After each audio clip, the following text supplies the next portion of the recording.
channelil Ningale Swagatam Cheyunnu. This is the review of Malayalam action thriller इरुपथम नुत्तंडु। आज बात करेंगे एक अंडररेटेड मलयालम एक्शन थ्रिलर की, जिसके बारे में आपको पता होना चाहिए। तो प्लीज आप सभी तैयार हो जाइए। बिना देर किए लेट्स स्टार्ट द रिव्यू। इरुपथम नुत्तंडु। इरुपथम नुत्तंडु का मतलब है 20वीं सदी। 1987 में आई इस मलयालम एक्शन थ्रिलर के निर्देशक हैं के मधु। अभिनय करते दिखेंगे मोहनलाल, सुरेश गोपी, उर्वशी प्रताप चंद्रन, जगती श्री कुमार, कवियूर पोन्नम्मा आदि। अपराध की नदी में डूबा कारोबार, जब बिगड़ गई बात तब मचा हाहाकार। सीमा हुई जो पार तो फूटा क्रोध, बनी एक योजना लिया गया प्रतिशोध। सागर उर्फ जैकी सोने की स्मगलिंग बहुत ही चालाकी के साथ करता है। सागर अलियास जैकी स्मगल्स गोल्ड वेरी क्लेवरली। इस काम में उसके साथ जुड़े हैं राज्य के मुख्यमंत्री और उसका बेटा शेखर कुट्टी। सागर और शेखर कुट्टी दोनों मिलकर इस धंधे को चलाते हैं। सागर के कुछ साथी प्राय स्मगलिंग के दौरान उसकी मदद करते हैं। शेखर कुट्टी जल्दी और ज्यादा पैसा बनाने के लिए ये सब करता है, जबकि सागर के लिए ये सब करना मजबूरी है। Shekhar Kutty does this job for fast and big money, whereas Sagar is compelled to do so. Sagar जानता है कि ये काम अपराध की श्रेणी में आता है और वो खुद ये नहीं चाहता कि उसके दोस्त या करीबी पैसे की तंगी से परेशान होकर ऐसे काम करना शुरू कर दें। सागर जल्द ही तस्करी के काम को छोड़कर एक नया जीवन व्यतीत करने की इच्छा रखता है। इसी बीच एक पत्रकार सोने की तस्करी के पीछे के रहस्य और उससे जुड़े लोगों का पता लगाने आती है। किसी तरह वो सागर तक पहुंचती है। सागर और पत्रकार की मुलाकात के बाद ही एक नया मोड़ आता है। शेखर कुट्टी लालच में अंधा होकर सोने के बजाय नशे के कारोबार की ओर कदम बढ़ाने की बात करता है। सागर जो केवल अपनी स्थिति सुधारने के लिए अनिच्छा से सोने की तस्करी करता है, नशे के कारोबार को लेकर आपत्ति दर्ज करता है और इस तरह शेखर कुट्टी और सागर उर्फ जैकी के रास्ते अलग हो जाते हैं।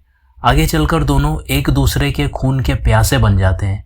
इनकी दुश्मनी का कारण क्या होता है, मुख्यमंत्री का क्या होता है, सागर शेखर कुट्टी से दुश्मनी का क्या परिणाम भुगतता है, क्या पत्रकार सच का पता लगा पाती है, आगे क्या होता है, व्हाट हैपन्स नेक्स्ट, ये जानने के लिए आपको फिल्म देखनी पड़ेगी। To know this you have to watch the film. अब आप जानना चाहेंगे कि ये फिल्म कितनी लंबी है, तो मैं आपको बता दूं, फिल्म 2.5 घंटे की है। गति में थोड़ी इनकंसिस्टेंसी है। अच्छी बात है कि कैरेक्टर डेवलपमेंट में समय लगाने की आवश्यकता नहीं पड़ी। 2-4 डायलॉग से ही हर कैरेक्टर का पता चलता है। जो जैसा दिखता है वो वैसा ही है। अब आप जानना चाहेंगे परफॉर्मेंस के बारे में, तो आपको बता दूं, सागर उर्फ जैकी की भूमिका में अभिनेता मोहनलाल जी का काम बढ़िया है। एक्शन सीन्स में मोहनलाल ने अपनी ओर से पूरा प्रयास किया है। He has given his 100%। Acting के साथ साथ एक्शन में भी मोहनलाल ने अपना दम दिखाया है। यूं तो मोहनलाल जी की बॉडी बहुत एथलेटिक नहीं दिखती, लेकिन इसके बावजूद अगर वो फुर्ती के साथ कुछ मुश्किल स्टंट खुद करते हैं तो प्रशंसा के पात्र हैं। सुरेश गोपी की परफॉर्मेंस भी बढ़िया है। नेगेटिव रोल में बहुत आराम से फिट हो जाते हैं। कवियूर पोन्नम्मा जी कम समय के लिए पर्दे पर दिखती हैं, लेकिन अपना काम बखूबी करती हैं। That's the whole point of brilliant acting. It doesn't matter कि आपको कितना ऑन स्क्रीन समय मिल रहा है और कितनी जगह मिल रही है, you are supposed to act properly. और वहीं कवियूर पोन्नम्मा जी ने किया है। चूंकि अच्छी अदाकारा हैं, इसीलिए ऐसा मुझे लगता है कि उन्हें ज़्यादा समय मिलना चाहिए था। निर्देशक ने फिल्म को थोड़ा सा स्टाइलिश बनाने का प्रयास किया है। I can appreciate it. तो कुल मिलाकर परफॉर्मेंसेस बढ़िया हैं। अब आप फिल्म की रेटिंग के बारे में भी जानना चाहेंगे, तो आपको बता देता हूँ। फिल्म की IMDb रेटिंग है 7.8 आउट ऑफ 10। मेरी तरफ से रेटिंग है 8 आउट ऑफ 10। दोस्तों, मैंने जो रेटिंग दी है वो मेरे व्यक्तिगत अनुभव पर आधारित है। मैं हर फिल्म के रिव्यू के लिए ऐसा करता हूँ, तो भाई लोग प्लीज़ कमेंट सेक्शन में गाली मत देना। भाई लोग इसीलिए बोल रहा हूँ क्योंकि महिलाएं तो मेरे रिव्यू देखती नहीं। खैर, बाकी आप लोग समझदार हैं, तो चलिए आगे बढ़ते हैं। दोस्तों, फिल्म कभी कभी अचानक भागती है तो कभी कभी धीरे चलती है। गति में एक तरह की इनकंसिस्टेंसी देखने को मिली, जैसा मैं पहले भी बता चुका हूँ। बीच बीच में कुछ जगह ये समझने में समस्या आती है कि हो क्या रहा है।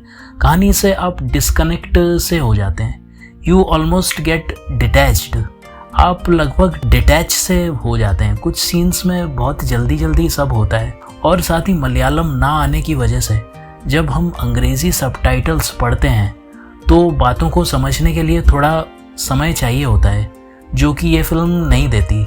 साथ ही जब नायक अन्य पात्रों से धंधे के बारे में बात करता है तब एक मोनोटोनी छा जाती है, जो थोड़ी सी मुश्किलें दर्शक के लिए बढ़ा देती है।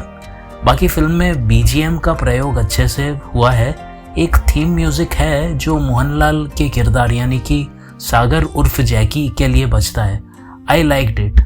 साथ ही फिल्म को थोड़ा अंत में स्टाइलिश एक्शन थ्रिलर बनाने के लिए मेकर्स ने मेहनत की है। मैं इससे पहले भी मोहनलाल जी की तारीफ कर चुका हूँ। मोहनलाल जी का काफ़ी एफर्ट देखने को मिलता है। I am sure he has performed most of the stunts himself. Film का अंत बहुत ही मार्मिक है। Ending of the film is very poignant and not just poignant, it's heartbreaking. क्या ऐसा अंत भी हो सकता है किसी फिल्म का? मुझे अंत बहुत पसंद आया, कुछ अलग था। It was different. I won't spoil the ending, but I think इस तरह के आइडिया मलयाली मेकर्स के दिमाग में ही आ सकते हैं। पटकथा ठीक है, सिनेमेटोग्राफी बढ़िया है। हाँ वही इंतज़ार ख़त्म। तो अब बारी है 2 सवालों की। आपको ये फिल्म क्यों देखना चाहिए? धुरंधर देखने के बाद इस वीकेंड अगर आपको और एक्शन देखने का मन हो और एक पुरानी लेकिन अच्छी प्रादेशिक एक्शन थ्रिलर देखना चाहते हैं तो it's a one time watch. एक बार देख सकते हैं। After Dhurandhar watch this action thriller, it's watchable. There is no hidden propaganda, activism और मैसेज इन द मूवी। क्यों नहीं देखना चाहिए? अगर आपको पुरानी प्रादेशिक एक्शन थ्रिलर सबटाइटल्स के साथ देखने में दिलचस्पी नहीं है तो ये फिल्म आपके लिए बिल्कुल भी नहीं है। अब आप जानना चाहेंगे कि किस आयु वर्ग के दर्शकों के लिए ये फिल्म है, तो वो भी आपको अभी पता चल जाएगा। दोस्तों, जैसा कि आप देख सकते हैं हरी बत्ती जल रही है। फिल्म में न्यूडिटी नहीं है, हिंसा के दृश्य हैं, but there is nothing extremely disturbing.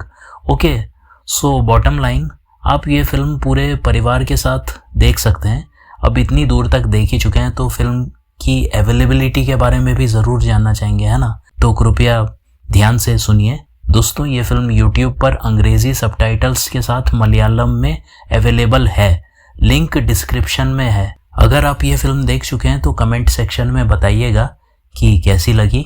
जिस चैनल में आप ये फिल्म देखेंगे वहाँ के कमेंट सेक्शन में लिख दीजिएगा श्वेतवाहन रिव्यूज़ ब्रॉट मी हेयर। आप चाहें तो कमेंट सेक्शन में कमेंट करके बता सकते हैं कि क्या क्या किया जा सकता है चैनल के लिए। पूरा वीडियो देखिए, कमेंट करिए, लाइक करिए या शेयर करिए। अगर आपको अच्छा लगे मेरा कंटेंट या मेरा स्टाइल तो एल्गोरिदम को पॉजिटिव सिग्नल भेजने के लिए और चैनल की रीच बढ़ाने के लिए जो हो सके वो कीजिए। अगर आप नए दर्शक हैं मेरे चैनल के तो वीडियो के एंड में स्क्रीन पर आपको प्लेलिस्ट दिखेगी, जिस पर क्लिक या टैप करके आप चाहें तो मेरी पिछली वीडियोस भी देख सकते हैं, ताकि आपको पता चले कि मैं अब तक किन किन फिल्मों का रिव्यू कर चुका हूँ।